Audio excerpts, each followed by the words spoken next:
restrictions and the wokeness that we're seeing and so many different facets of society that seem to be crazy and leftist, they're all related. It's all one thing.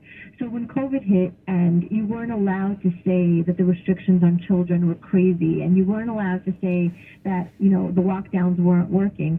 And so he's sort of going beyond that, where he's saying, I'm going to say these things that you're telling me I'm not allowed to say, and I don't care what you do, and I don't care what you say about me or the names that you call me. And it's showing a bravery that I think is really necessary. It's not just Governor DeSantis. It shouldn't be just Governor DeSantis on his own. It should be other governors. It should be other politicians, because this is an existential fight. These forces of wokeness are targeting our children, not just in schools, but at the library and at the pediatrician's office and in so many different places. And the COVID mandates and all of the lockdowns and everything really exposed what they were doing to kids and how much our kids did not matter. Yeah, I want you to hear when he brought up education too in Fort Washington, Pennsylvania yesterday.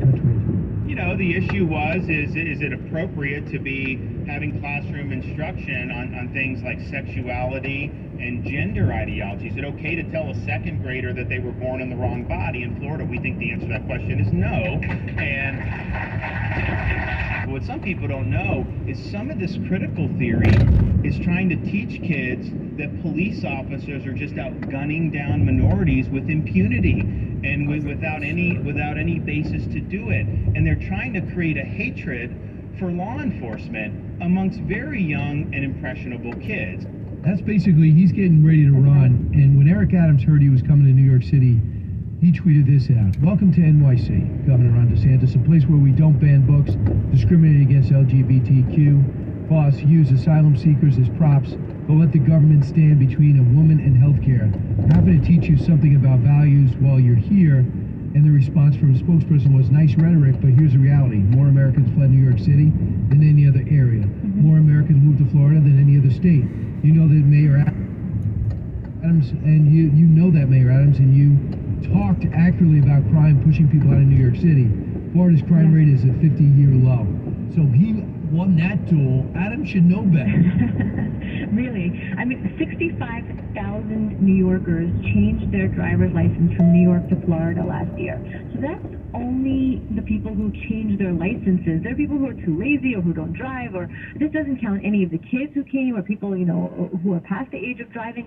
This is just driver's licenses. That's an insane number. And I was one of those 65,000 who changed my driver's license last year from New York to Florida. So I know how many people are fleeing New York and how many are still planning to, because, moving away is not so easy. Mayor Adams saying this, and it shows that he has no idea what's actually happening.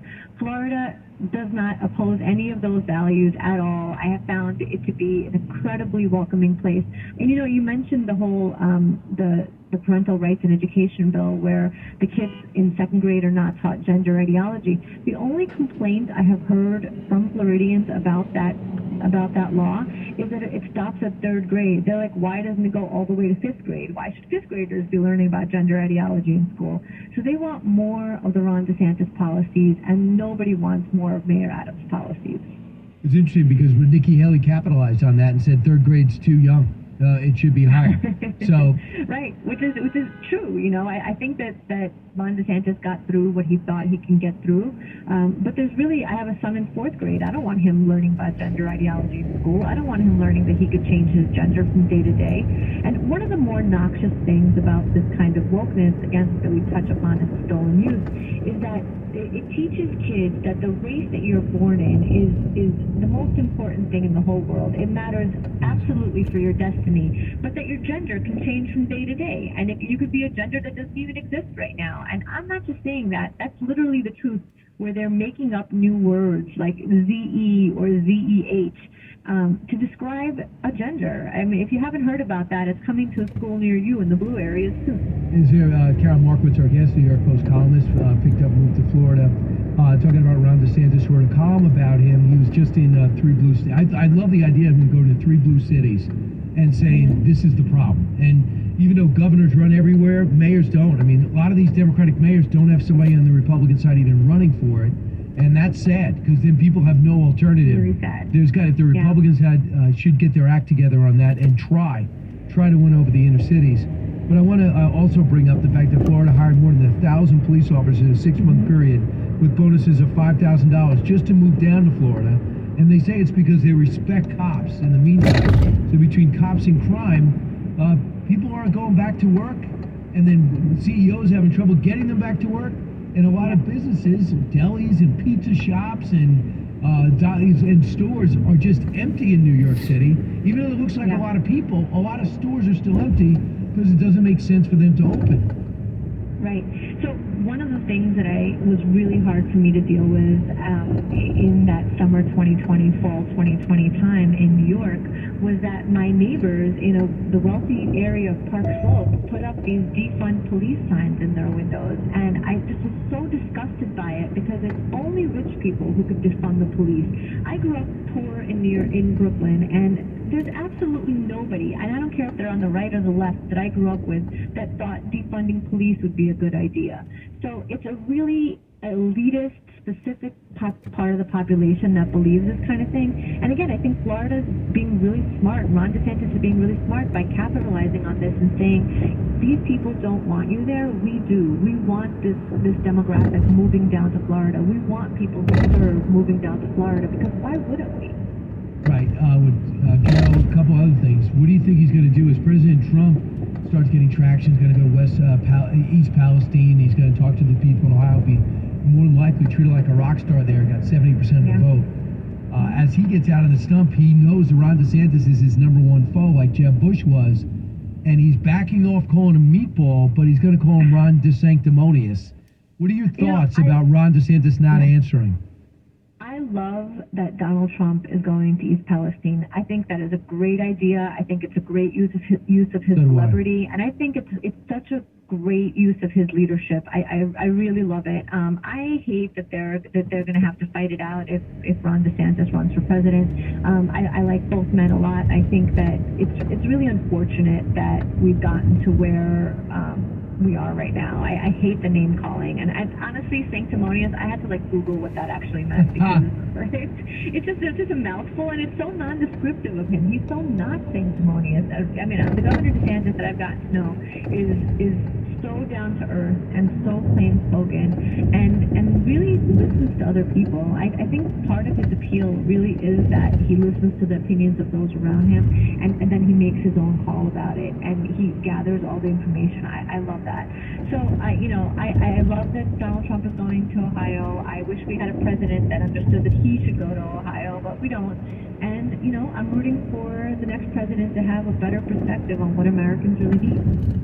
That would be great. You also talked about transgender youth real quick. You said the media gets even more unhinged. Why is it? I never even knew that transgender was more than an issue because it's such a small part of this country.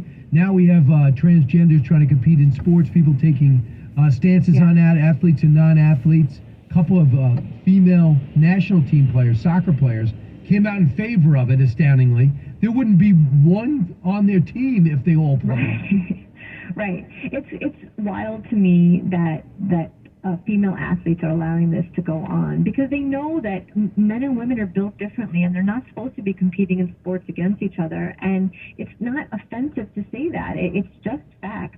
So in Stolen Youth, we lay out a lot of the transgender craze and how it is a social contagion, particularly targeting young women. It's happening most often to preteen and teen girls.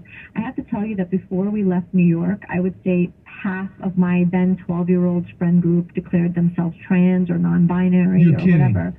Oh, yeah. And when I asked my daughter, I was like, what percentage of the country do you think is trans? She said I don't remember, she was like 60%, like some extremely high number, because how much she hears about it and how much it was happening around her, she thought it was extremely prevalent. And it's really not. And the idea that we can change our gender is just another way of instilling this wokeness and saying to kids that, your parents, you can keep secrets from them, we'll keep secrets with you.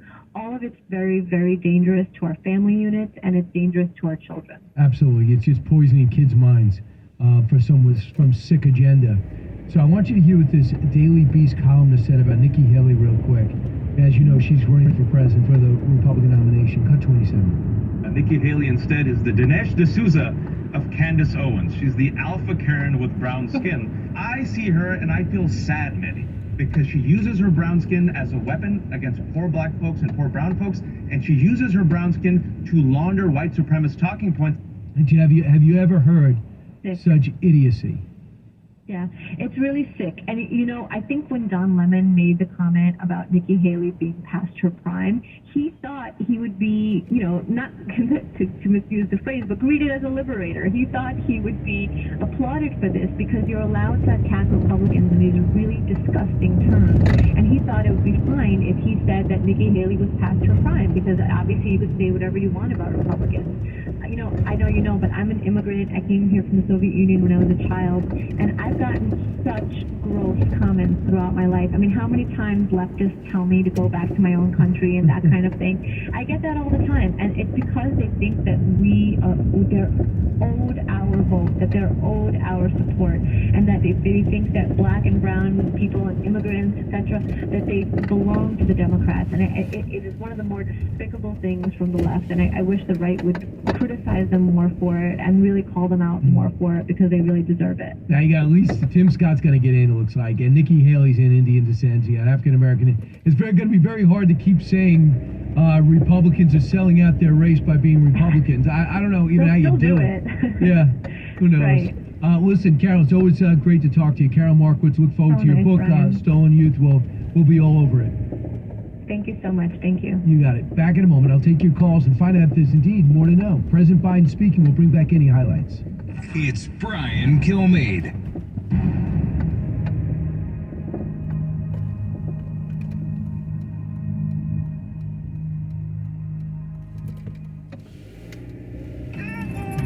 Whether your dog is in their puppy, adult, or senior years, there's nothing better than more years together. And the best way to feed their happy, healthy life is with fresh, healthy food. The Farmer's Dog makes it easy to keep your best friend healthy inside and out with fresh recipes made from real meat and veggies. They're pre-portioned just for your pup and delivered right to your door. Help your dog live a healthy life and get 50% off your first box of real fresh food at thefarmersdog.com/betteryears23. Hi, I'm Martha Stewart, and I have a question for you. You know that unwelcome guest everyone wishes would just leave already? That's COVID-19. That's why I got an updated booster designed to help protect against recent Omicron variants. Got it? Check eligibility and schedule your updated COVID booster at vaccines.gov. Sponsored by Pfizer and BioNTech.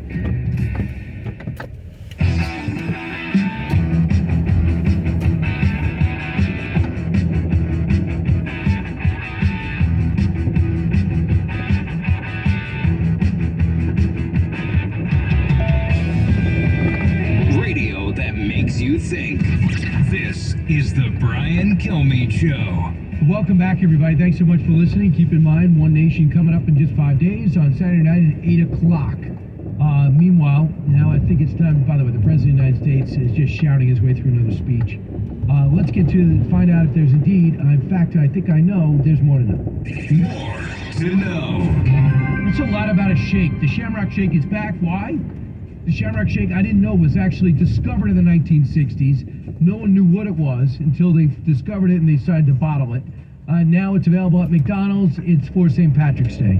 Good luck. You don't have to be Irish to order. Is that correct? That is correct, and it has a great history that it goes back to helping fund the Ronald McDonald House. Good. That is a great house.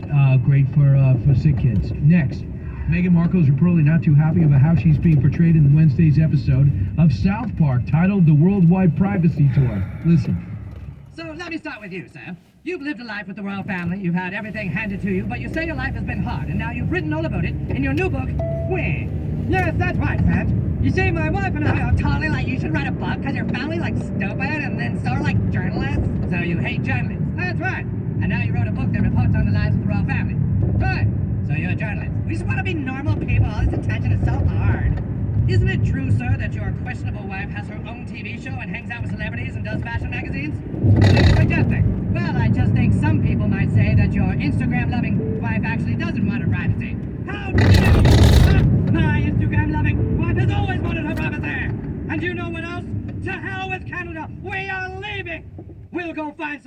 place where we can be normal people. Come on, wife. We want privacy. We want privacy.